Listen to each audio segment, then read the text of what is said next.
Pozdrav, dragi gledalci. Dobrodošli na 4. epizodu podcasta Novog magazina pod nazivom Napuštanje uglja na Zapadnom Balkanu. Moje ime je Damir Dizdarević i ja ću i danas biti vaš voditelj. Moj današnji gost je Mirza Kušljugić, profesor emeritus na Elektrotehničkom fakultetu u Tuzli i predsednik Centra za održivu energetsku tranziciju, odnosno RESET iz Bosne i Hercegovine. Sa njim ćemo pričati o samom konceptu energetske bezbednosti, odnosno sigurnosti, kao i o mogućnosti za integraciju obnovljivih izvora energije u elektroenergetski sistem. Podcast je podržan od strane Fondacije za otvoreno društvo Zapadni Balkan i možete ga pratiti na našem YouTube kanalu. Takođe, dostupan je i na podcast platformama poput Apple Podcasta, Deezera i Spotify-a. Pored toga, aktivni smo i na društvenim mrežama poput Instagrama i TikToka i pozivam vas da nas zapratite. Nadam se da ćete uživati u današnjoj epizodi.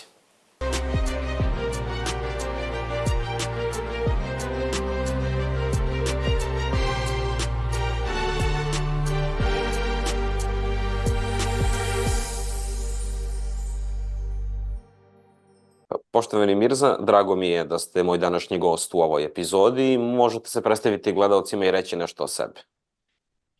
Ja sam Mirza Kušljugić, profesor emeritus na Univerzitetu u Tuzli i predsjednik Centra za održivu energetsku tranziciju RESET. Inače, moje uže područje djelovanja je elektroenergetski sistemi, a nešto šire energetska tranzicija. Hvala vam puno, Mirza. Drago mi je da ste danas ovde sa mnom.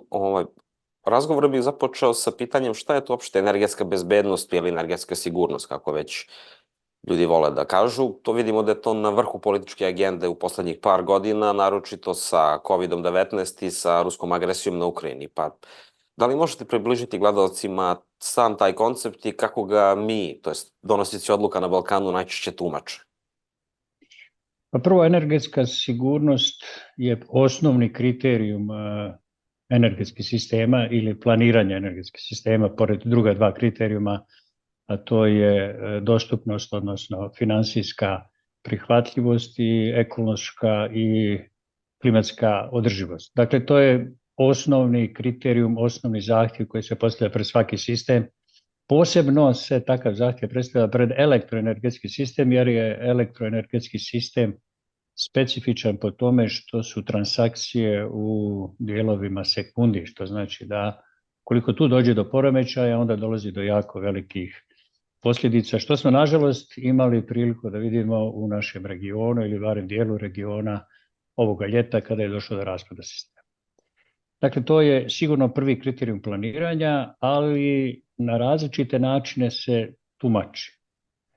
Onako kako se tumači u regionu, to je energetska sigurnost koja se poistovjećuje sa takozvanom energetskom nezavisnošću ili energetskim suverenitetom, a to je sve energente koje možemo da obezbedimo iz domaćih resursa na teritoriji jedne države treba da koristimo, bez obzira na njihovu ekološki utisak, klimatski uticaj, pa čak što više i na troškove koje eksploatacija ili korištenje takvih resursa uzrokuje. To je očigledno jedan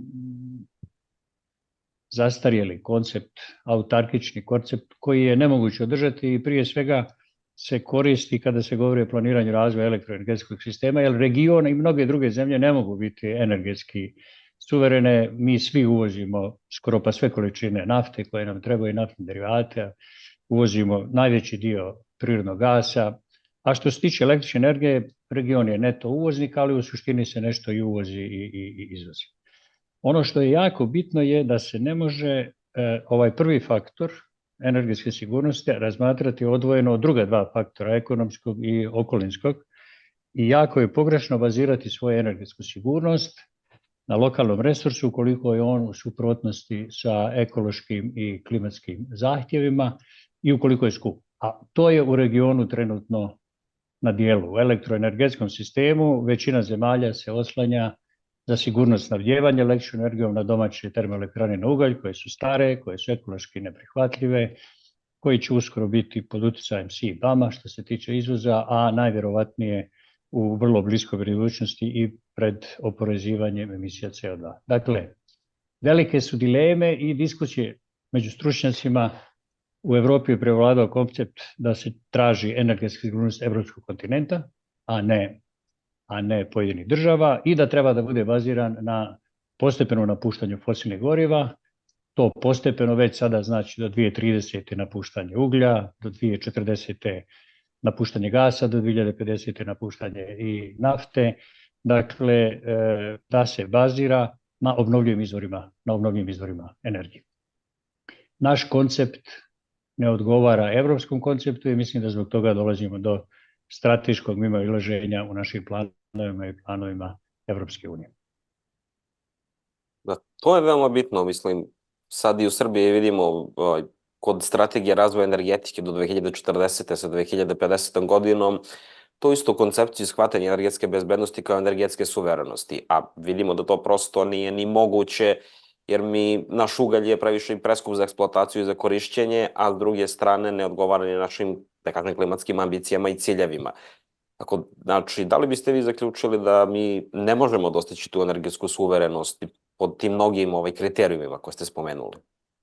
Vi ste rekli da je posebno taj suverenistički pristup, da ga tako nazovem, ojačao kada je došlo do krize, kada je došlo do, poslije COVID-a, došlo u elektroenergetskom sektoru do poremećaja, došlo do poremećaja u snabdijevanju i onda je prirodno da sigurnost izlazi iz prvi plan, pogotovo kod političkih struktura, jer pazite, najskuplja energija je ona koja nema. Jel? Dakle, ja donekle opravdavam opreznost u opredjeljenju da mi u potpunosti prihvatamo koncept Evropske unije, da se priključimo tom planu, uvažavajući da se mi nismo potpuno integrisali u taj sistem, ni kao tržište, a i da naši planovi nisu sastavni dio planova Evropske unije. Mi smo imali prvo evropski plan, uslovno rečeno evropski plan, evropski zeleni plan i European Green Deal. Poslije toga, poslije krize, Evropska unija je napravila dodatni plan, Repower EU, koji je samo za Evropsku uniju, koji ne dira ili ne dotiče, ne baš posebno zemlje Zapadnog Balkana. Za nas je neka B liga bila, koja je nazvana Agenda za Zapadni Balkan, zelena agenda za Zapadni Balkan, tako da ima donekle i opravdanja što mi ne možemo u potpunosti da prihvatimo da budemo dio te tranzicije, jer nam ta vrata nisu u potpunosti ni otvorena. Da budem vrlo konkretan. Izlazak iz uglja je imperativ, to smo se obavezali, način na koji ćemo to raditi zahtjeva jako velike investicije. Koncept koji se trenutno nalazi na stolu prema nama od međunarodne zajednice nije koncept koji imaju Bugarska ili koje su imali Bugarska, Rumunija, Grčka, Češka, dakle zemlje koje su jako zavisile od uglja, odnosno nama nisu otvoreni fondovi koji bi nam omogućili da lakše prođemo kroz tranziciju sa aspekta socioekonomskih problema ili posljedica. I šta se trenutno događa? Mi igramo svoj strateški koncept, slažemo se s njima da bi trebalo neki drugi, oni smatraju da smo se mi prihvatili da do 2050. se potpuno si dekarbonizuje. Imamo jedno asinhrono vođenje politike koja je vrlo opasna zbog toga što nema investicija. Dakle, tranzicije bez investicija nema, u regionu nema investicija, barem ne na nivou koji je potreban. I drugi dio, taj novi koncept elektroenergetike, ili ja uglavnom govorim o elektroenergetici, je baziran na značajnim investicijama u obnovljive izvore energije, prije svega u one koje su najjeftinije i najbrže se grade, to su energije vjetra i sunca. I tu ulazi mnogo drugih igrača, privatnih igrača, nisu to samo elektroprivrede kao državne kompanije. Ono što bi dobro bilo je da se otvore vrata kao u Evropi i građanima i energetskim zajednicama i prozumerima i lokalnim zajednicama, malim srednjim kompanijama, ta građanska energija da uđe u čitav taj domen. Međutim, donosioci političkih odluka ne samo da pružaju otpor prema čitavoj tranziciji, nego i prema konceptu tranzicije, smatrajući da tranzicija treba da se provede tako da državna elektroprivredna preduzeća i dalje ostanu dominantni i proizvođači i snabdjevači, što je očigledno skoro pa nemoguće, jer nivo investicija koje su potrebne nisu u stanju da iznesu kompanije o kojima govorimo, da ne ulazimo u razlog zašto je to tako. Tako da mi imamo nekoliko vrlo konfliktnih strateških situacija koje ugrožavaju našu sigurnost snabdjevanja, da budemo otvoreni, ugrožavaju sve to što se događa. I imamo sljedeći veliki izazov koji je sigurno, a to je 2026. godina CBAM. O tome ste nešto već vi u svojim podcastima i govorili. I to će biti sigurno poremećaj koji će dodatno da postavi teret pred javne elektroprivredne kompanije i mislim da je krajnji trenutak da u regionu donosioci političkih odluka prvo sami sa sobom raščiste šta hoće od tranzicije, a drugo otvoreno ne razgovaraju, nego pregovaraju sa Evropskom unijom u kom kontekstu mi možemo postati dio ovoga evropskog plana i zbog toga mi u zadnjem policy paper, u zadnjem dokumentu Reset je na neki način inicirao izradu regionalnog plana Repower Western Balkans koji bi bio, ajte uslovno da kažemo, prilagođen ili usklađen sa planom Evropske unije Repower EU. Hvala vam puno i odličan je papir, usput moram da pohvalim. Znači, možemo i reći da mnogi izazovi prestoje pred Zapadnim Balkanom i pred državama i da je potrebno dosta političke volje i sa strane država Zapadnog Balkana i sa strane same Evropske unije i međunarodne zajednice kako bi se doprinelo rešenju problema, jer izgleda da je dekarbonizacija nama izuzetno bitna i za održavanje energetske sigurnosti, odnosno sigurnosti snabdevanja, pošto, kako ste rekli, mi prosto nemamo dovoljno domaćih izvora koji su kompetitivni i ekološki čisti da bi napredovali kao društvo. I često kad spomenemo to, prosto taj rapid deployment, kako bi se reklo na engleskom, odnosno brzo ugrađivanje, brzo instalaciju fotonaponskih sistema na solar ili vetroelektrana, često se tu da kritika i argument da će to opteretiti elektroenergetski sistem. Pa, pošto ste, to je vaša struka, šta je uopšte stabilnost elektroenergetske mreže? Kako biste vi to predstavili našim gledalcima na jedan prost način u par crta? U opštem vokabularu termini sigurnost, stabilnosti smatraju da su maltene sinonime. Međutim, u tehnici koncept stabilnosti elektroenergetskog sistema je čisto inženjerski pojam i on je povezan sa time da li je sistem otporan na poremećaje, a da ne dođe do odstupanja od nominalnih vrijednosti, glavnih parametara, to su naponi frekvencija, ili ne daj Bože da dođe do situacije kada dođe do raspada sistema ili kad sistem izgubi stabilnost. Nažalost, nama se desio kolaps koji je u stvari posljedica nestabilnosti sistema. Ima više nestabilnosti, da sad ne ulazim u te inženjerske terminologije, ali u osnovi na kraju se sistem raspadne kada u jednom području se naruši balans između proizvodnje i potrošnje ili aktivne snage kada dolazi do sloma frekvencije ili reaktivne snage kada dolazi do sloma napona koji onda izazove i posljedično raspad sistema i slom frekvencije. Dakle, kada kažemo sigurnost sistema, moramo reći da je to vrlo složena problematika i da budem precizan. Sistemi današnjice su upravljeni da bi bili sigurni i stabilni na način da imaju konvencionalne elektrane, to su termo- i hidroelektrane, jer osnova čitave stabilnosti sistema su sinhroni generatori koji se nalaze u tim elektranama.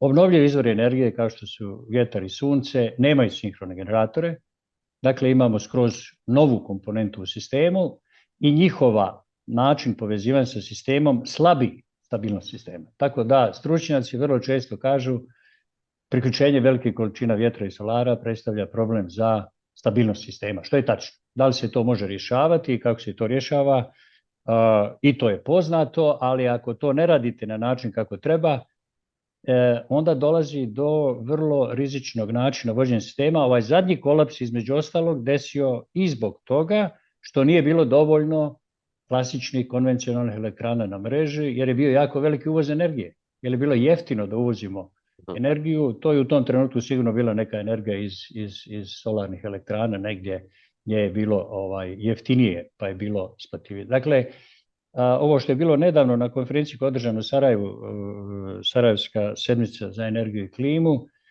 CBAM mehanizam neće uzrokovati samo posljedice po ekonomske i financijske tokove, nego može da dovede sistem da radi u režima za koje nije projektovan. I onda može biti problem sa stabilnošću, to je vrlo opasna stvar. Nestabilnost je kad vam kola izleti s puta. Zadnja kočnica koju u tom imate je ABS. U našem sistemu, konkretno u BiH, ABS, podfrekventna zaštita nije reagovao. Dakle, mi smo se raspali, a nismo smjeli da se raspadnemo. Raspad sistema je, kako se naziva, kolaps sistema. Evo, ja sam to probao da na neki način dočaram, premda, da kažem, to je uško specijalistička oblast i što se tiče zadnjeg raspada sistema, nestabilnosti sistema, Evropska asocijacija prenosnih operatora NCOE pravi izvještaj koji će biti gotov za 1-2 mjeseca, pa ćemo imati i pravu dijagnostiku šta je sve pogrešno urađeno u vođenju sistema, bilo je grešak, pa je došlo do tog raspada. Hvala vam puno i posebno je značajno jer u prošloj epizodi nismo odradili ovaj deo uticaja CBAM-a na stabilnost elektroenergetske mreže odnosno sistema. Možete u par rečenica reći nešto više o tome kao dodatak?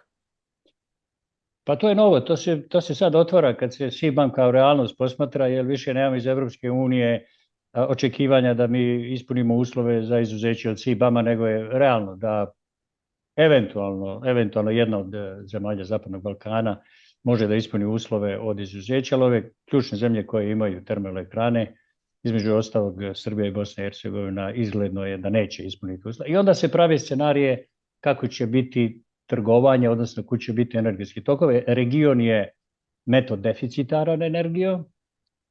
Sve elektroprivrede u regionu finansijski pozitivno poslovanje između ostalog prave i kada izvoze energiju na evropska tržišta i kada zarađuju neke dodatne vrijednosti. Ukoliko izvoza nema, ta CBAM najvjerovatnije onemogućava taj izvoz.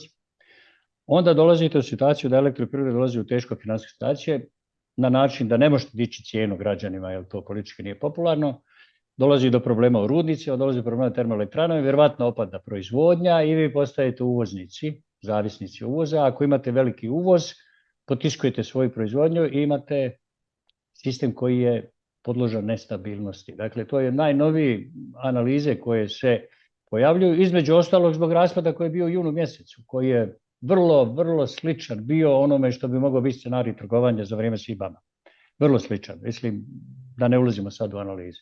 Dakle, o tome nije do sad bilo puno govora, zato što se uvijek o mreži, o kojoj se zaboravlja, o mreži se uvijek pričalo kao o integraciji varijabilnih obnovljivih izvora energije, o balansiranju, o povezivanju tržišta, o prekograničnoj trgovini, pa mreža trebala je da obezbedi tržište, tržište je trebalo da obezbedi sigurnost snabdijevanja. To je ta evropska mantra koja možda funkcioniše na teritoriju Evropske unije.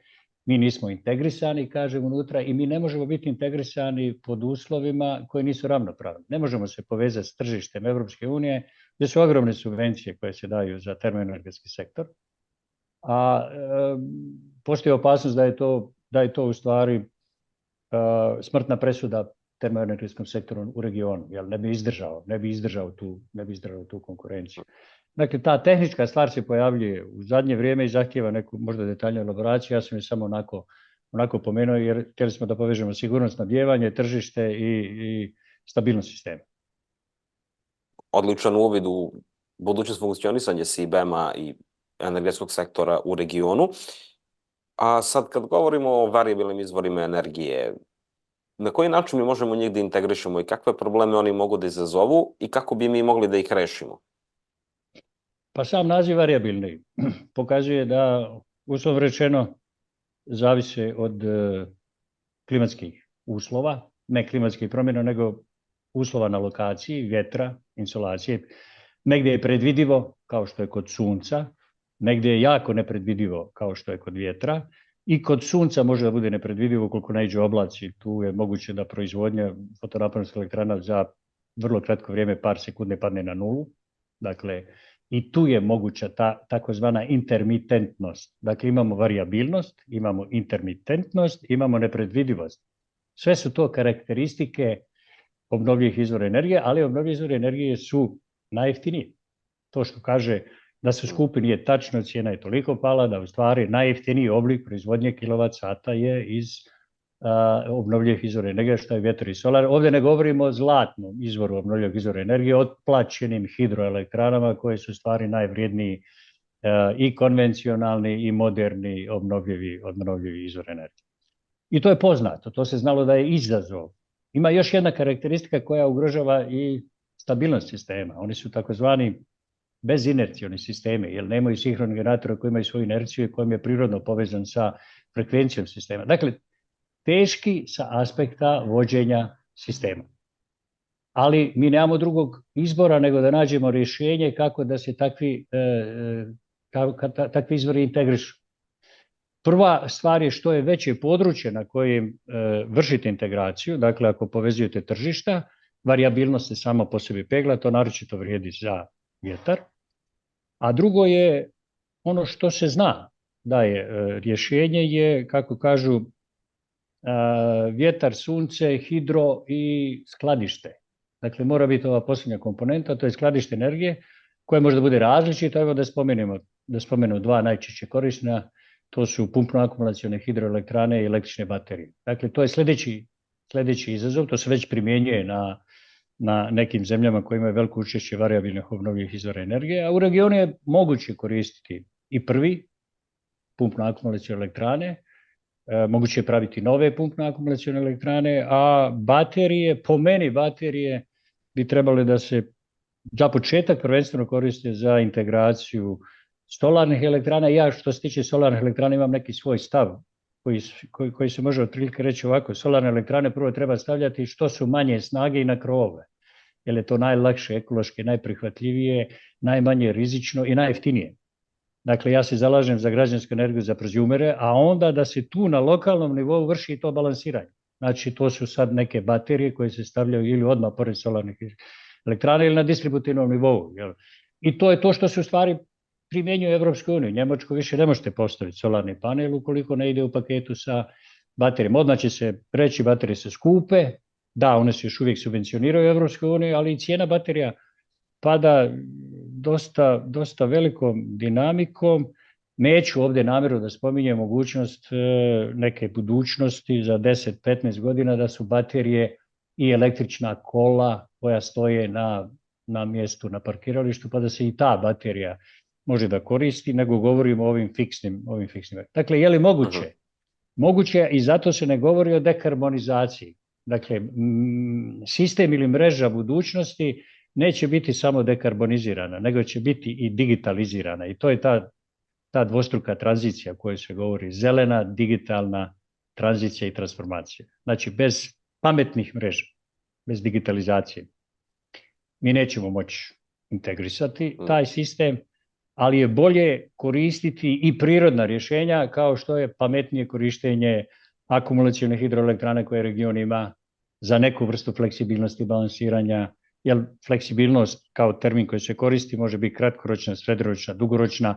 Dosta je kompleksna ta tematika, ali uslovno rečeno mi bismo trebali time da se bavimo. I zaključak: nijedna država, pa makar i najveća u regionu Srbija, sama na svojoj teritoriji ne može izbalansirati veće iznose. Dakle, da biste vršili balansiranje većih procentualnih iznosa obnovljivih izvora energije, region u kojem to radite mora biti veći, i zbog toga mi moramo da se priključujemo području i sistemu Evropske unije.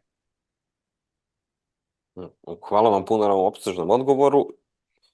Ali ja bih to malo gledalcima da objasnite na koji način se preko pumpno-akumulacionih elektrana može vršiti balansiranje. Pumpno-akumulacione elektrane su stara tehnologija, mislim, više desetina godina. Na Balkanu ih ima nekoliko, u Srbiji i u Bosni i Hercegovini, poprilično veliki kapaciteti. Oni su bili svojevremeno u sistemu osmišljeni da bi termoelektrane koje moraju da rade s konstantnom snagom mogle i po noći da rade kad potrošnja pada i kada je dolazilo da se taj višak energije koji morate da proizvodite koristi za pumpanje u pumpno-akumulacionim elektranama, da bi sutra energija ta vraćala se nazad u pikovima i da biste dobili peglanje varijabilnosti potrošnje. I to je poznata stvar. Tako radi i Bistrica, tako radi i Čapljina, ili je trebala da radi i Čapljina, i one su pravljene u paketu sa određenim termoelektranama.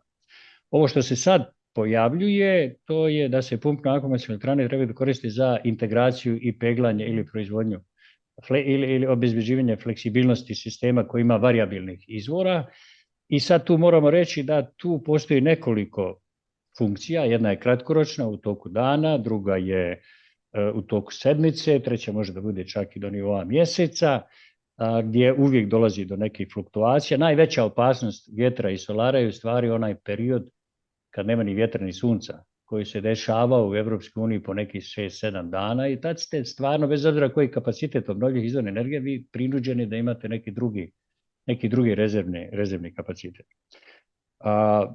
Mislim da postoji opravdanost razmišljati o izgradnji novih pumpno-akumulacionih elektrana, ne samo ovih velikih kapaciteta, nego i manjih snaga koje su fleksibilne, koje imaju nove tehnologije, koje imaju mogućnost da mijenjaju i u pumpanju i u proizvodnji svoju snagu. To su te fleksibilne pumpno-akumulacionih elektrane koje se mogu napraviti na bivšim rudnicima, koje mogu da se napravi na bilo kojem mjestu na kojem na nekoj pristojnoj visini imate mogućnost da imate 2 rezervoara vode. Čak što više, postoje razmišljanja da možete to da napravite i sa podzemnim rezervoarom vode u nekom napuštenom rudniku uglja i sa nekim rezervoarom koji je na površini. Dakle, na kraju da kažem da vjerovatno kako procenat raste, električne baterije, pumpno-akumulacionih elektrane mogu da pomognu u jednom trenutku, dugoročna fleksibilnost, kad nema ni vjetra ni sunca, dakle kad baterije ne mogu puno da pomognu, ne mogu ni pumpno-akumulacione puno da pomognu, vjerovatno će u tom periodu morati biti obezbeđena sigurnost snabdijevanja korištenjem ili vodonika ili nekog obnovljivog izvora energije koji je upravljiv, kao što su termoelektrane na biomasu. Dakle, miks će biti vrlo raznovrstan, bit će prilagođen potrošnji pojedine države ili regiona i jako teško je napraviti siguran i stabilan sistem na nivou pojedine nacionalne države. Zato onaj koncept nacionalne sigurnosti kao utarkičan koncept pada u vodu, jer ga ne možete realizovati sa modernim obnovljivim izvorima. Možete u stvari eventualno, ali jako skupo. Digitalizacija koja vam zato treba bilo bi jako skupo. Hvala vam. Meni deluje ovo da za potrebe dekarbonizacije ne možemo se osloniti samo na energiju vetra i na energiju solara, već moramo pažljivo i dobro planirati i birati energetski miks koji će moći da obezbedi sigurnost snabdevanja, ali i stabilnost. Tu ste spomenuli vodonik. Sad, tu bi se višak energije tokom dana koristio za proces elektrolize i onda bi se ona dalje, to jest vodonik bi se dalje slao u elektrane. Pa mislite da to rešenje ima budućnost? Već decenijama se priča o tome i polako se snižavaju troškovi u procesima istraživanja. Koliko je to relevantan scenarij i realan uopšte? To je jako popularan scenario u Evropskoj uniji u zadnje 2-3 godine, taj zeleni vodonik. Mislim da je to još jedna od mantri koje treba da sačuva što je god moguće uže postrojenja na gas, jer se sad postrojenja na gas opravdavaju i time da su ona spremna da u potrebnom trenutku pređu i na zeleni vodonik. Ja lično mislim, vodonik će igrati ulogu u drugim sektorima, ne u elektroenergetskom. Dakle, nama je vodonik potreban i za dekarbonizaciju industrije, nama je vodonik potreban i za djelomičnu dekarbonizaciju transporta. I kako govorimo o dekarbonizaciji energetike, koja je i elektroenergetika, i grijanje, hlađenje, i transport i industrija, dakle sve to zajedno, govorimo o multienergetskim sistemima, onda govorimo i o fleksibilnosti u multienergetskim sistemima. Ja ne vidim u dogledno vrijeme da će kod nas, barem ne na Balkanu, biti potreba da poprilično skup kilovat sat koji se dobiva iz zelenog vodonika koristimo za proizvodnju električne energije. Možda kao neka zadnja instanca, jer i dan danas postoje te vršne elektrane, gasne vršne elektrane koje služe za pikove i one rade 1000 sati godišnje. Dakle, oni nisu ekonomski, nego su sigurnosni komponente sistema. I tu dolazimo do onda onog glavnog problema koji mi inženjeri, a i ekonomisti počinju da shvataju, a to je da je nemoguće tranziciju uvoditi tako da sve signale o investicijama dobivate sa tržišta koje je tržište marginalnih cijena električne energije koja se trguje na tržištu, da je to vrlo opasno, to i Evropska unija uočava, proba da napravi neku reformu tržišta, ali ne mogu da se odreknu te mantre da tržište marginalnih cijena bilo kojeg proizvoda određuju stvari kakve trebaju da budu investicije, Tako da u zadnje vrijeme onda se pribjega nečemu što se zove, kad govorimo već o sigurnosti, nečemu što se zove capacity market ili tržište za sigurnost. Pa tu su neki posebni faktori, to imate posebno recimo engleskog, gdje imate neke od elektrana ili neki od moguće proizvodnje električne energije koji stoji spreman ako zatreba i plaćen je za to, ne mora da proizvede ni 1 kWh u toku godine. Dakle, čisto je kao osiguranje koje vi date za automobil, najsretniji ste kad ga niste trebali da iskoristite. Mislim da se tako tranzicija ne može da vodi. Mislim da mora biti mnogo ozbiljnija inženjerska priča i da mora biti nešto što je na kraju javni interes. Dakle, javni interes je da imamo ekološki prihvatljivu, klimatski održivu i koliko god je moguće jeftinu energiju, a to moramo da ostvarimo ne samo vodeći se tržišnim principom. Zbog toga se ja i zalažem za taj koncept decentralizovane energetske tranzicije, gdje je sve veća uloga lokalnih aktera, gdje sve više ljudi učestvuju na tržištu, gdje kupci nisu samo kupci, nego su i proizvođači ili prozumeri i gdje onda počinjemo da pravimo jednu novu paradigmu energetike ili elektroenergetike. Nažalost, mi tu kasnimo zbog zakonske regulative, zbog sporosti podzakonskih akata, zbog problema koji se pojavljuju u priključenju takvih proizvođača, malih proizvođača u distributivnoj mreži, a uzmite primjer Njemačke, gdje je 75% solarnih instalacija na krovovima kuća i lokalnih aktera, firmi i lokalnih zajednica. U Italiji još više. I onda paradoksalno dobijemo da stvari najviše prozumera u regionu razvoja u Crnoj Gori, gdje elektroprivreda stavlja, zbog nekog svog interesa, stavlja fotonaponske elektrane na krovove kuća i domaćinstava i to dosta uspješno radi što se tiče domaćinstava i kuće, što se tiče ekonomičnosti čitavog procesa, to je već malo upitno. A da li postoji neka razlika u tom decentralizovanom pristupu u smislu priključenja na mrežu? Znači, koja je razlika između toga da priključimo prozumere na distributivnu mrežu i da priključimo velike solarne elektrane na vetar na transmisiju? Prenosnu mrežu. Sad opet postavite jedno vrlo specijalističko inženjersko pitanje koje je nešto jednostavnije od sigurnosti, stabilnosti sistema, ali je ponovo izazovno. Prvo, prenosna mreža i distributivna mreža su vrlo različite mreže. Dakle, uzamčena, visokonaponska mreža koja je interkonektivno povezana, direktno, vrlo osjetljiva na procese koji se događaju u okruženju i tako dalje. I onda imate jednu strukturu koja se zove radijalno povezana distributivna mreža, to je ono što mi zovemo od srednje naponskog distributivnog na 35 kV pa niže i dole na kraju imamo 0,4 kV ovu mrežu, 400 V mrežu na kojoj je skoro 50% potrošnje na tom naponskom nivou. I normalno da su to sasvim druge tehničke karakteristike. Nikada u distributivnoj mreži na niskom naponu niste imali izvore, nikada, a nešto malo na srednjem naponu industrijskih je bilo. Sad intenzivno na tim naponima podržavamo prije svega stavljanje fotonaponske. To je isto kao da uzmete jedan sistem vodovoda gdje imate rezervoar i sad ispod toga dole imate distribuciju vode, jednosmjerni vod. To je prije bila distributivna mreža, jednosmjerni tok struje i snage. I vi sad odjednom one bunare koje imate počnete da koristite i ubrizgavate u mrežu. Pa imate na 100 mjesta da imate neke male bunare koje ne samo da taj potrošač uzima iz mreže, nego kad ima malo viška onda i ubaci u mrežu. Normalno da mreža nije projektovana zato i da je potrebno prilagoditi je. Prije svega treba izračunati kakav je efekat priključenja tih takozvanih distribuiranih generatora.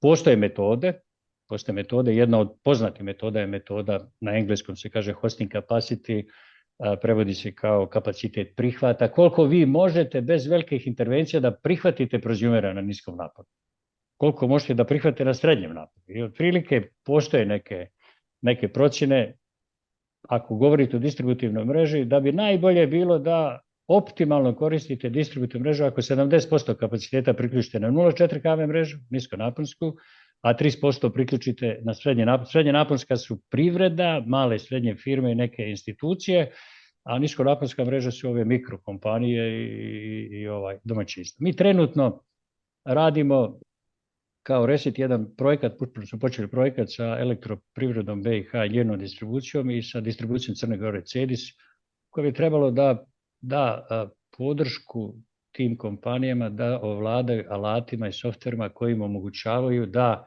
proračunaju koliko mogu da dobiju i da onda proračunaju šta treba da urade da dobiju više. Ili investiraju, ili uvedu nove sisteme upravljanja, ili promijene sisteme upravljanja, ili koriste električne baterije. Dakle, ponovo priča digitalizacije i dekarbonizacije. Ponovo priča nove paradigme elektroenergetskog sistema ili još više, nove paradigme energetskog sistema, jer to je sad u tranziciji za 20 godina glavni prenosnik energije će biti električna energija, koja je uzgled bude rečeno najljepši oblik, ali najteži oblik za upravljanje. Upravo zato što se procesi tokova snage i energije odvijaju brzinom svjetlosti ili trenutno. Dakle, to je vrlo komplikovan sistem za upravljanje i vođenje. Mnogo je složenije od gasovoda, od plinovoda, od naftovoda, da ne govorimo o transporta naftne pomoću skladišta i tako dalje. Dakle, ja sam to rekao na jednom od skupova, u elektroprivredama će inženjera elektroenergetike biti manje nego inženjera telekomunikacija, informatike i automatike.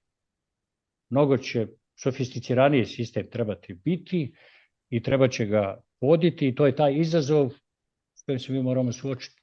Ili, evo još jedno da ponovim, to je taj termin pametna mreža ili napredna mreža na koji mi opisujemo taj neki novi koncept upravljanja, vođenja, sigurnosti, stabilnosti sistema, kako god hoćete. Da.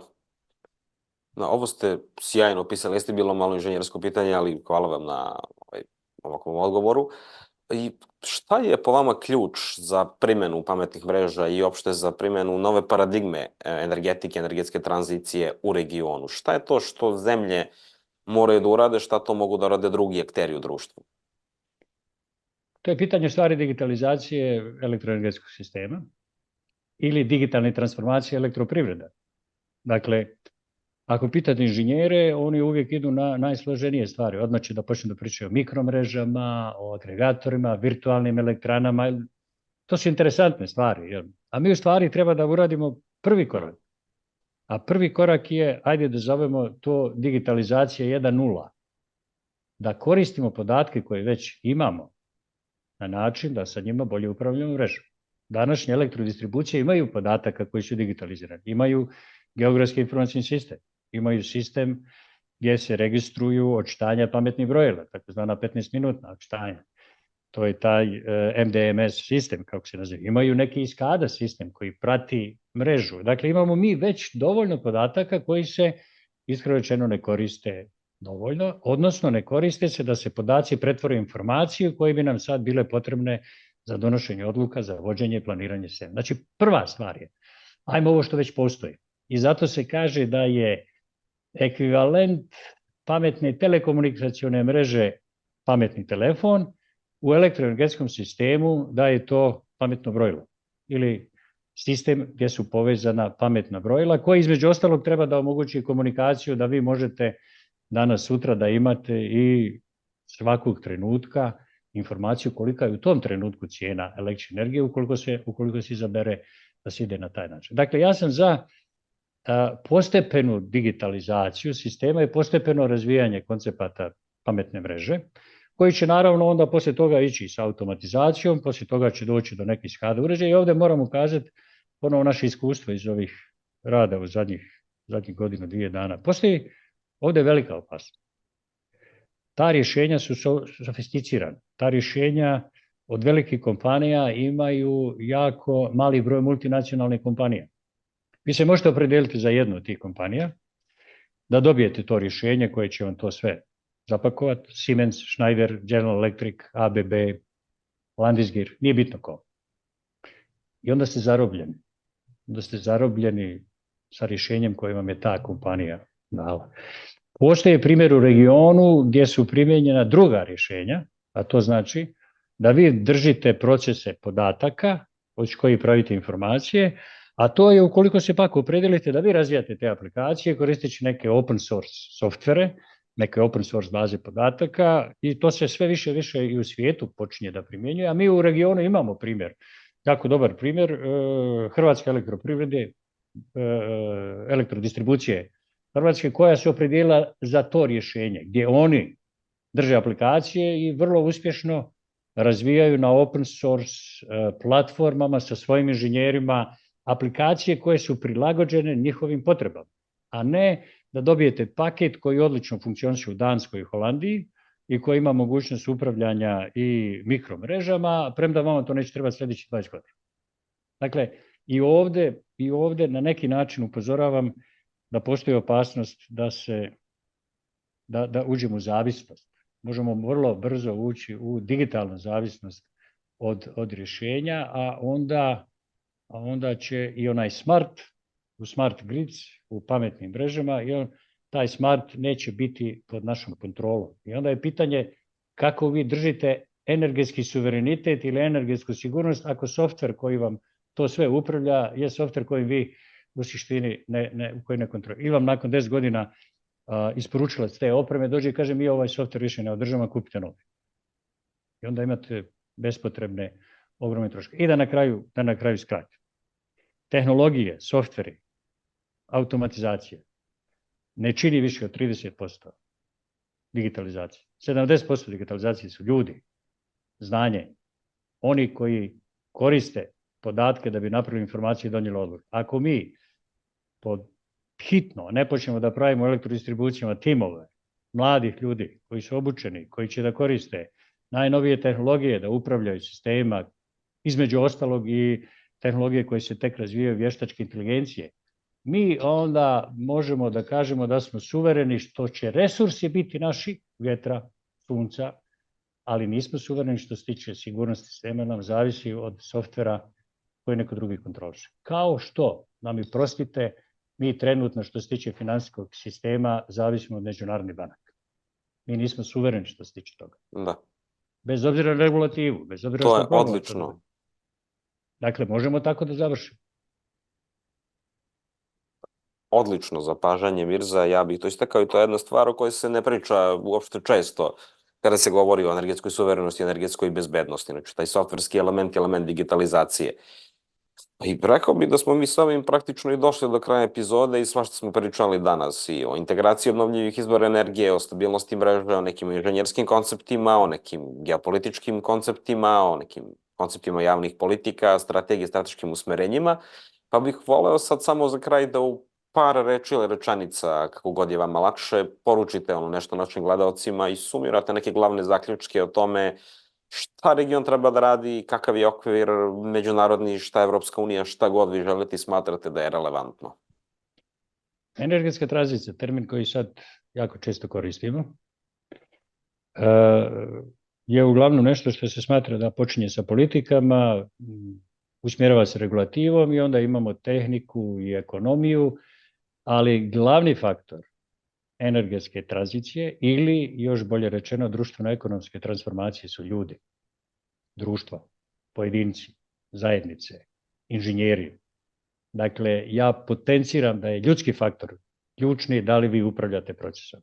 Normalno, ljudi treba da se organizuju, ljudi treba da budu u nekakvim sistema koji su stimulisani i zbog toga mislim da mi trebamo kao region i sigurnost da baziramo na tome da značajan dio proizvodnje bude decentralizovan, bude lokalan, bude ne samo fizički sa izvorima proizvodnje u rukama naših građana, što više to bolje, nego i sa aspekta vođenja, jer onda mislim da imamo neku stopu sa koje možemo da gradimo i ovaj gornji dio tranzicije, koji bi trebao da bude regionalno integrisan i gdje bi region mogao da ponudi Evropskoj uniji neke stvari, koristeći resurse koje imamo na tom nivou prenosne mreže. To su jako fleksibilne hidroelektrane, to su mogućnosti koje možemo da odradimo vezano za razvoj eventualno nekih drugih izvora koji su fleksibilni, a bazira se na obnovljivim izvorima energije. Bilo je diskusije i o potpunom zapostavljanju i neiskorištavanju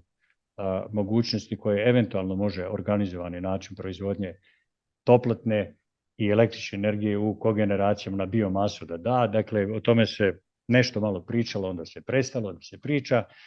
To je sve što bi region trebao da ima i taj proces nije jednostavno voditi. Kod nas, nažalost, pada na prvoj karici, a to je političkog opredjeljenja, nema da idemo u taj proces, a od političkog opredjeljenja do toga da uključite građane, inženjere, male i srednje firme, da budete vi akteri tranzicije, da dobijete taj novi sistem koji je decentralizovan, jako puno vremena treba da prođe. Ja sam oduševljen da u stvari u trenutku kad je tranzicija zablokirana odozgo, mi imamo strašne procese koji se događaju, konkretno u Bosni i Hercegovini u zadnjih 3 godine u malim i srednjim firmama.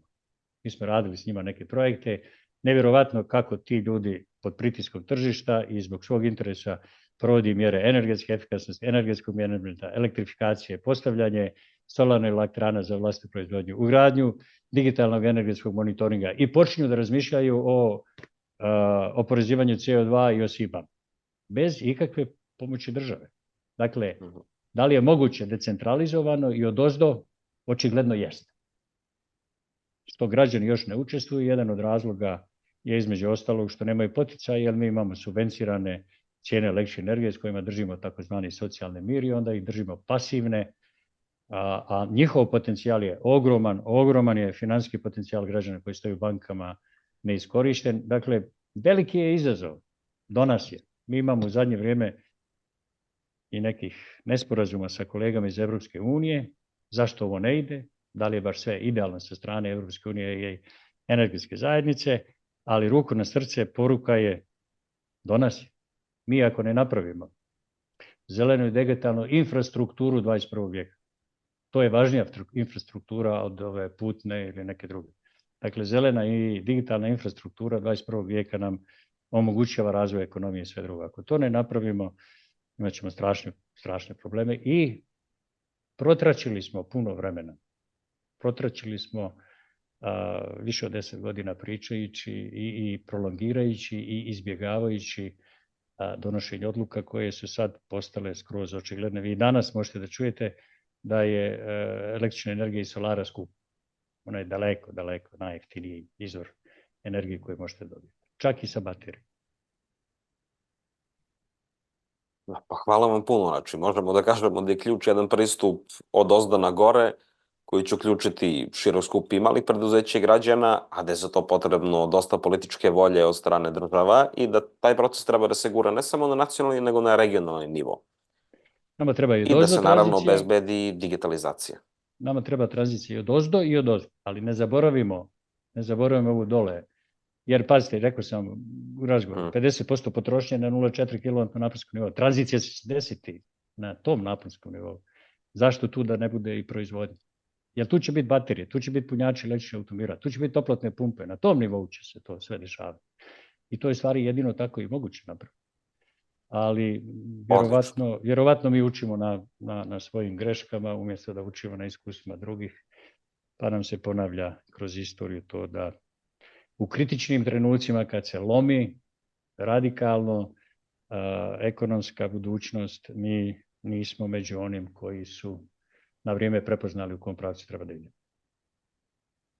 Bolje učiti na tuđim greškama, ali nije najgore ni učiti ni na svojim, ukoliko zaista učimo. I ja bih i s ovim završio današnju epizodu. Hvala vam puno, Mirza, što ste bili moj gost i vidimo se neki sledeći put. Hvala vam, Damir.